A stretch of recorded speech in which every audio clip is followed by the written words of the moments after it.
Cool. Did you finish? Yay for boats. Yes, I did finish my degree. So for the first, I had 1 year left. So for the first year, I was kind of in and out, flying to the boat whenever I had a few weeks off. So I did finish it. But then I kind of left straight away. So I don't know. You didn't pull a Brady, which is good. Or maybe, I don't know. So you guys are here because we make videos. I think that's why most people know us, is because of the videos that we put on YouTube. But there was a period of time, I think the first 2.5 years of the trip, you figure? 3, yeah. Almost 3 years, where we really weren't doing videos. We were just sailing and we were just taking pictures and we were writing blogs. We wrote something like 200, almost 300 blogs, Yeah, 200 and something blogs. 325. So we, up to now. this date, we wrote about 325 blogs, but I think at that point it was like 200 something blogs and change. And you know, we had these little point and shoot cameras and we were just having fun, and we'd take some random sporadic footage every now and then. And when we got to Australia, we ran out of money for the second time. And this was like broke time. This was like, you know, when I left Seattle, I had enough money to go for like 18 months, maybe 2 years. And this would have been like 2.5 years into the trip. So we stretched the last few months, like, you know, eating rice and catching fish and sailing on and off the anchor. And we arrived in Australia and we parked the boat in Bundaberg and we put her up on the Hard and we rented a car on my Visa card and we drove down to Melbourne, Melbourne, Australia, because Karen was going to school there, which was nice. But we also had cruising friends that we met in French Polynesia that had a big house where we could stay for free. So that was the other thing, is they let us get on our feet. I started writing code again. And they owned a Mexican restaurant. And they owned a Mexican restaurant where guess who got a job? I know this game. So Brady was slinging the old burritos. Yeah. I was writing code out of our apartment, we called it the sweat box. Oh. Karen was in university, and Yosha was flipping burgers at a burger place right down the street. And our goal was to save up money. So we worked for 12 months, and we put together all of our money, and that's how we were able to go cruising from then on. Now, while we were doing this, I thought, you know, it's very cool to tell people about the blogs. And we were actually writing the blogs mostly for like our mom and our dad and our family and the friends that we'd left behind, so they could keep track on what we were up to. And it was fun to document your life. But me and Brady started thinking, well, what if we do this in a different way? Like, well, what are you really doing? Like, it's okay to tell a story written with some pictures, but like, show us what's going on. What are you really doing out there? Yeah, and a picture is worth at least 1,000 words, and so how many words is a video worth? Like millions? Was it 30 frames a second? Something like that. So I played around with that footage just between coding projects. I sat there and I edited up these 2 videos, like the gang explores the volcano, and this is a trip about New Zealand. And you know, to do that was really fun because we were just working with these random shots with, you know, just all this mix of stuff, and the footage was like really shitty and it was shaky and the colors were bad, and it was, I mean, if I go back and look at these videos now, I'm like, oh my God, like, you know, we've learned so much since then, but it was really where everything started.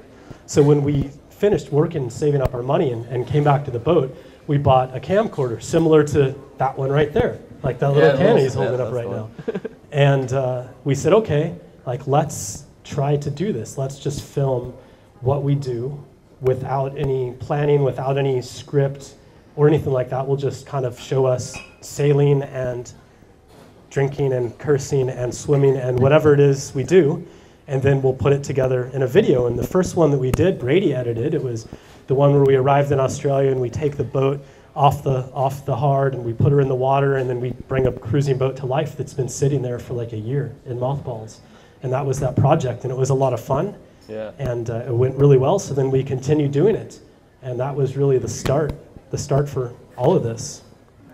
Yeah, and I mean, we have some really, really cool numbers here, because Brian is definitely a numbers guy, so he wrote down some numbers here. Electrical engineer. Yeah. So we said we had 325 blogs up to date. So we have 95 videos. I mean, the 95th video was released yesterday. I'm sure you guys watched that one, huh? How was that? Oh, it's happy. It's good. It's life. Shit happens, yeah. Life is a crazy bitch. So all in all, we have 18 terabytes of footage floating around the boat somewhere in these little hard drives in our storage area network. And this is something that's pretty crazy, but there's 38 million views. Is that right? Yeah, since we started, we've got 38 million views. That's very It's strange. really, really humbling. But you know, all of this stuff, of course, it comes at a cost. Like, we've had to sacrifice a lot to do what we're doing. And of course, the camera gear takes its beating. We've lost a few GoPros. We've lost the phone in the water, the Crocodile River. A couple of drones have gone.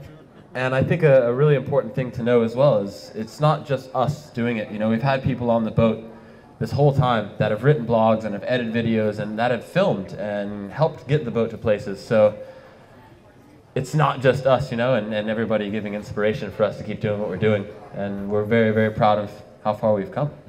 That's good. I think one cool thing that I wanted to mention is I feel very fortunate that we were able to sail and experience cruising before we started doing the videos, because I do think it changes your perspective, both in good ways and also in bad ways as well. So, you know, like some of the different ways, maybe not bad, but different. You know, if you're filming, you're somewhat living through the viewfinder. You're viewing your life through this, you know, of on the other side of the camera, and it definitely changes the way you interact. Like when you walk into a village with a GoPro on a gimbal on a stick, people look at you and they're like, "What the hell is this?" Whereas if you just walk in there, they're, you know, so it definitely changes some things. But on the other side, it lets you get a cool view into your life that you can look back on 30 years from now and have this interesting perspective and let you meet amazing people and interact with them that in ways that you never would, like all of you guys. And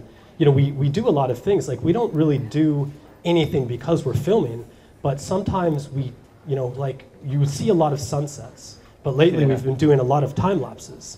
And so, you know, it's one thing to climb up a mountain for 2 hours to get a cool view and like hike all your gear up there.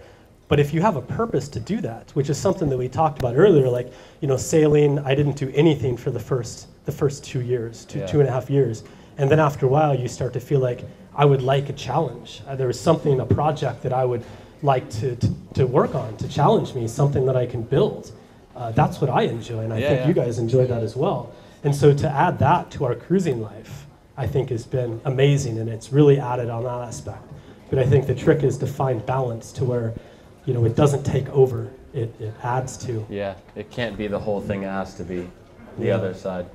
Yeah. So, what percentage of the time is like a camera rolling, would you say? I mean, you would think it's a lot, but there's so much time, it's got to be like less than 1%. What would you guess? Okay, so the question was, what percentage of the time is the camera rolling? And I don't know, do you have any guesses? I would definitely say 1%. More than No, one. but like if you think about the whole hour, like when we're sleeping and like. Oh yeah, if you think about nights when we're sleeping. But when we're actually doing stuff. When we're actually doing stuff, I would say if we're out doing an adventure, there's definitely a camera with us. Whether it's rolling the whole time, I don't think it would be rolling the whole time, because we've adapted over the years so much to know, like, okay, well, we don't need 20 minutes of like filming this tree or filming these waves or anything like this. So we're like, oh, you know, that shot will fit good after Brian just said something, and then that'll kind of be it. So I guess it's a mix. It's a tough answer. I don't know if I could put a percentage. The camera is always with us, but we're not but always filming. it's actually probably not that much. And what we do a lot is we have no filming days or no filming times. You know, we say, okay, guys, we're going to go to the beach. Yeah. We've been to the beach like every day this week.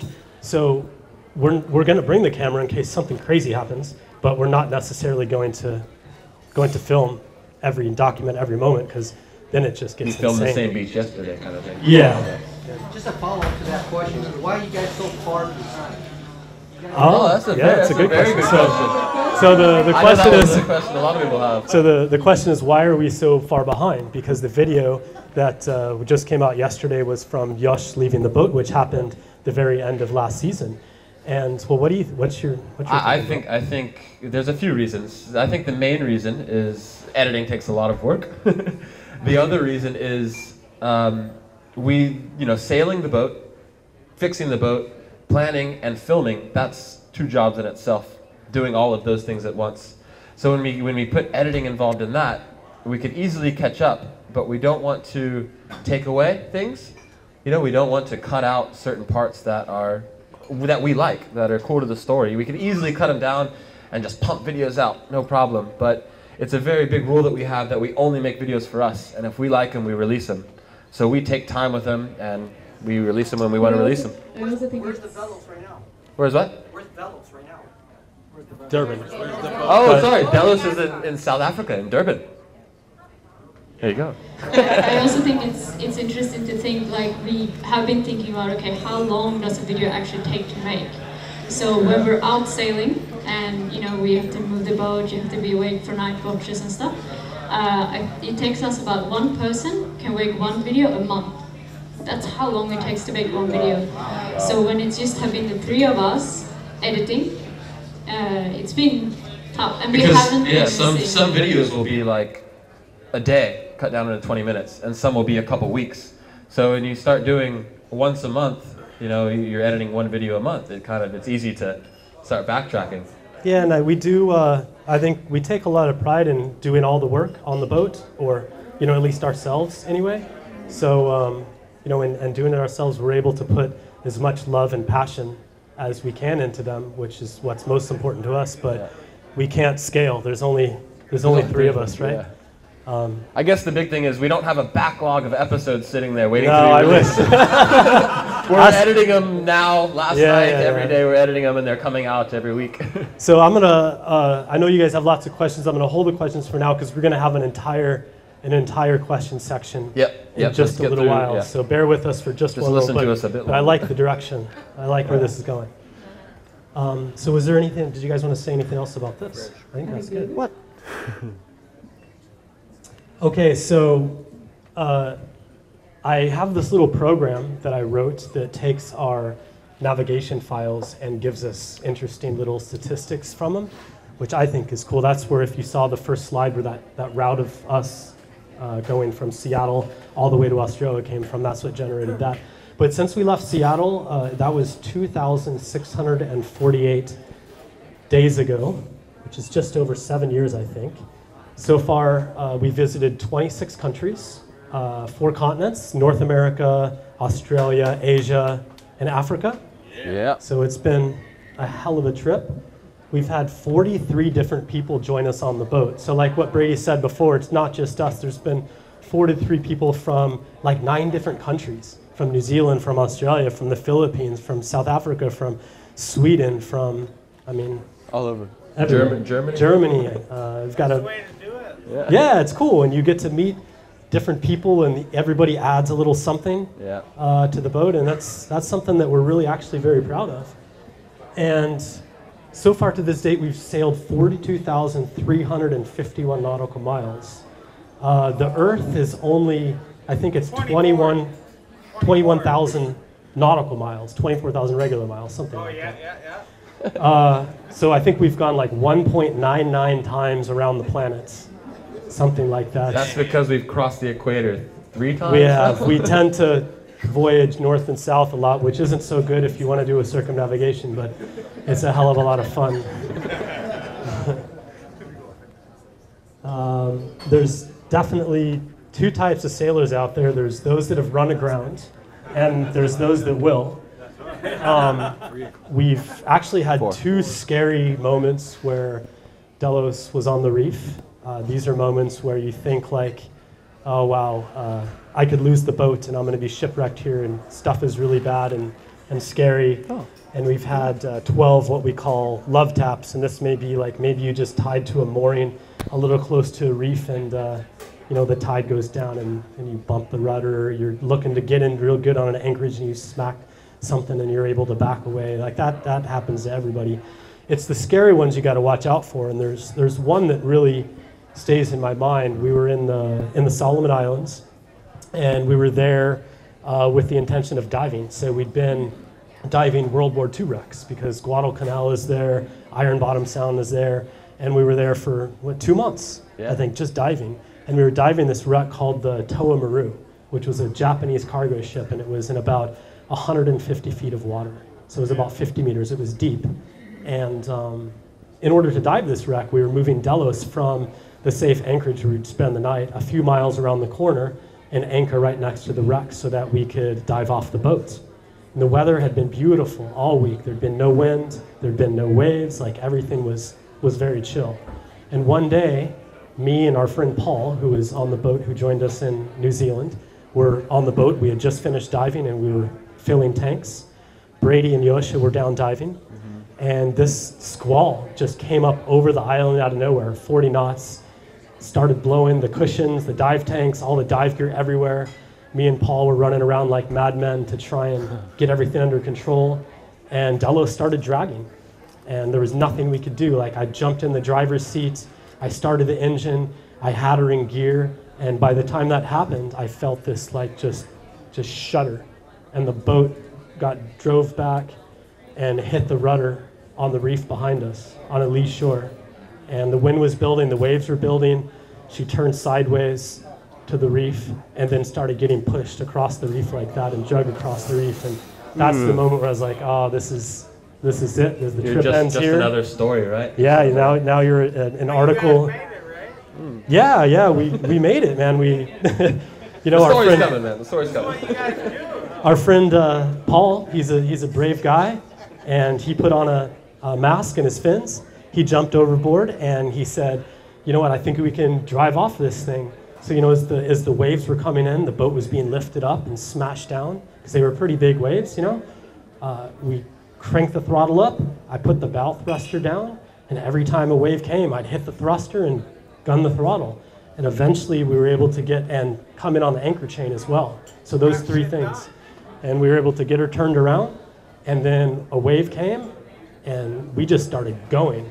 And we just started, unfortunately, hitting things. Like, you know, the keel was hitting coral heads, the rudder, the skeg of the rudder was drug on the coral. And, you know, if you're ever looking at a cruising boat, I highly recommend a skeg rudder. I think it saved us. It saved us there. Yeah. But we got off, and I just took off. Like, once we were clear, I took off. The boat was still floating. We had no holes. I left Paul floating there. Yeah, Paul was floating. And the crazy thing is, Yosh and I were still down diving. So we're still below the water, finishing a big, deep dive. So we had to release the nitrogen. We're at our safety stop, maybe 10 foot down, just making sure we're safe to come up. And I look up, and there's waves breaking above me, just white water. I was like, oh, fuck, this is not good, man. Like, this is not good. And I just had a bad feeling about it. So I had to wait there for, 3 or 4 minutes at that depth. We had to wait there and kind of wait for our bodies to be okay to come up. And then finally surfaced, and the first thing, you know, look for Delos. Shit, Delos is not in the same place. When I went down, I don't see where Delos is. Look around, okay, not on the reef, and look out. Delos is out in deep water, just rocking back and forth in these big waves and big swells. And yeah, I mean, it was scary because I didn't know. I knew that if Delos wasn't there, something bad had happened, and Brian had to move the boat away. It was good to not see her on the reef, but who knows, you know, I still at that point didn't know what was going on. Yeah, so it turned out after about an hour, the weather had calmed down enough where I could go back, and a dugout canoe from shore went out to pick out Paul. So he was hanging on the side of this dugout canoe, and Brady and Yosh they just inflated their BCDs and were just floating. Yeah, we just and hung out went for back. But you know, you learn from things like this, and now we don't anchor in those situations. We instead opt for the longer dinghy ride. Or have somebody constantly powering Delos, sailing around. Yeah, or we constantly sail back and forth. Dive in teams, yeah. Yeah. So, everybody asks about this. So we have been boarded / robbed 3 different times. The first one was in the Solomon Islands. The next one was in Indonesia, and the most recent time was in Madagascar just a few months ago. And this isn't like what you would call pirates. These aren't guys that are coming on board with, you know, rocket launchers and AKs trying to steal you or your boat. They're just common thieves that you'd see around anywhere in any city. You know, your house gets broken into. It's like a theft. It's an invasion, and it sucks. But you know, it does happen. Yeah. I guess the most recent one in Madagascar is still pretty fresh in our minds because that was only 3 months ago, something like that. Yeah, I mean, I was up front, and I, as some of you may know, I sleep up in the front of the boat. I sleep in the view berth, and we always put Maggie, the dinghy, up on the side of the boat, kind of on the hip, for kind of these reasons, right? To make sure nobody steals it, or make sure it doesn't drift away at night. just for kind of safety's sake. And it had rained that night, so I got up and I went and closed all the hatches, made sure everything was okay. Came back, laid down, and I heard the dinghy kind of hit the side of the boat. I was like, oh, what the hell is that? You know, sometimes it fills with water and the bow will kind of droop down and the bridle will do a weird angle and it'll hit the boat. So I didn't really think anything of it. And then about 5-10 minutes later, there was another one. Boom! Hit the side of the boat. So I went and I turned the deck lights on, and we have a light on the main mast and on the mizzen. Turned both lights on, so the whole boat is completely lit up. Looked out the windows, and yeah, the dinghy is still, I can see the halyard, it's still hanging in there. Everything seemed pretty okay. Went and laid back down for a minute, and then boom, a really loud one. Like Delos shook back and forth, and it felt like the dinghy just slammed into us. So that I came running out from the V-berth at that point, and Brian and Karen had woken up from that sound, because it sounded like you guys thought an anchor was dragging, right? Yeah, it almost, I don't know if you've ever gotten an anchor chain caught on coral, but the way the boat just kind of like jerks if it gets caught on a rock or coral or something, it felt like that. And then Karen and I woke up immediately, and I heard Brady outside yelling. He always yells, "Get the fuck, something, something, something," followed by police, and which doesn't work in the countries we're in, you know. Followed by "Get the knife," and we always keep. No, Brian was yelling "Get the knife." I yelled "Get the camera." Get the. So then Karen. I mean, they ran out with the knives and everything, and I was in bed and I was like, holy shit, you know, and the feeling you get is just horrible, right? But I think I ran out and I put Brian's sweater on, I was completely naked, I just ran out with it and I just grabbed the camera because I felt like whatever happens, the best thing I can do is to document everything. So to get the people on camera and to protect us also, I guess. Yeah. So, yeah, I mean, Karen was running back and forth, so we jumped into the dinghy. The dinghy at this point, the bow line was cut off, it was cut from the halyard, and it was floating free, and the outboard was halfway taken off. When I yelled at the guy, he jumped into the water and started swimming away. And he came out in a little dugout canoe, a little wooden canoe. He paddled all the way out to steal our outboard. And what happened when he cut the halyard, it landed on his canoe. So it basically broke it, and it was half sinking, and his paddle was floating nearby. So Brian and I hop into Maggie in the dinghy, and we start chasing this guy, and halfway we pick up his paddle. So Brian... Because he'd been a menace for a long time. Like, there was boats that were getting robbed for 2 seasons, and everybody kind of knew who it was, but nobody had any proof. Nobody had ever caught this guy. So it was our intention to get him.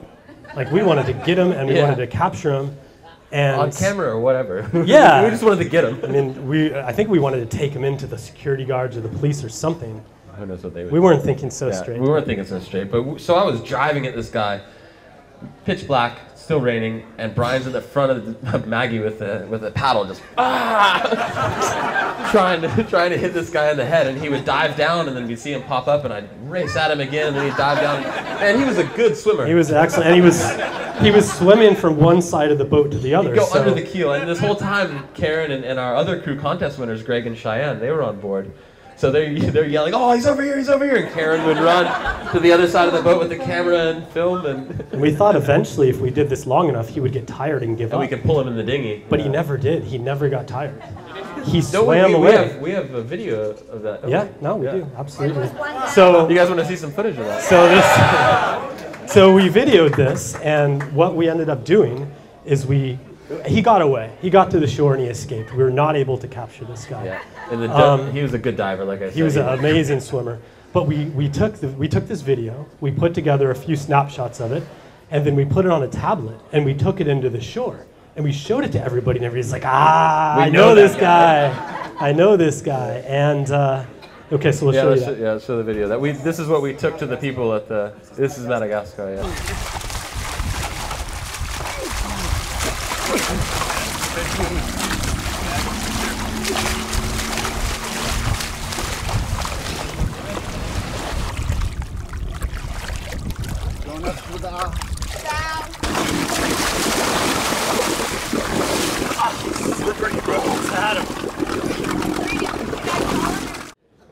But he got away. Yeah. But with that footage, that's what we showed everybody. The shot where he looked up at the camera, we were able to take that in and identify him.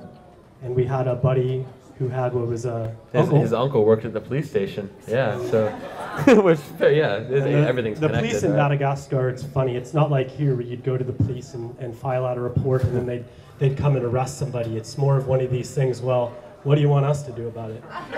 You know, so they said, okay, well, if you capture him and bring him in and sign a statement and show us proof, then we'll put him in jail. And we're like, okay, that's perfect. We'll do that. How do we do that? So we got instructions to hire 3 guys with sticks, big sticks. Private security force. Cost us $10. And they knew where he was. So, because everybody knows everybody in this village, they went and they grabbed him. And then they called us and said, okay, let's go to the police station. On your way, stop by here. So we get in a taxi. We're on our way to the police station. And we're driving down the road. We stop where they tell us to stop. And they push this guy into the car next to us. And I'm like, okay, this is weird. Like, this is the guy I was just smashing on the head with a paddle. And now I'm paying for his taxi ride To the police station Yeah. with all these guys with sticks around. And we take him in there. He folds quick. We show him the footage. The cops be like, how can you say this is not you? Like, They have video. this is you. And they threw him in jail for a month. Yeah. And the guy that was working with him also got put in jail.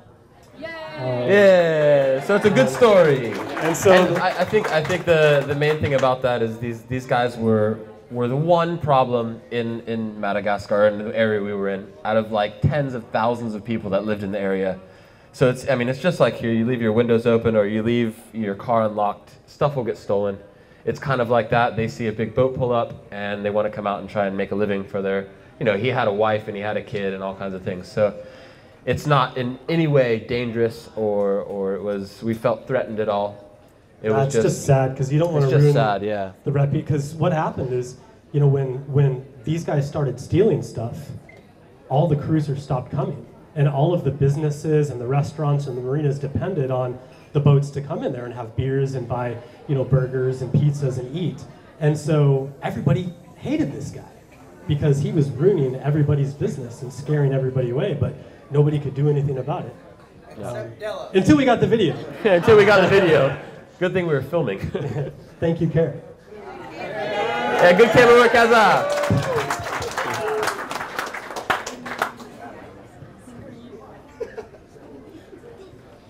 Okay.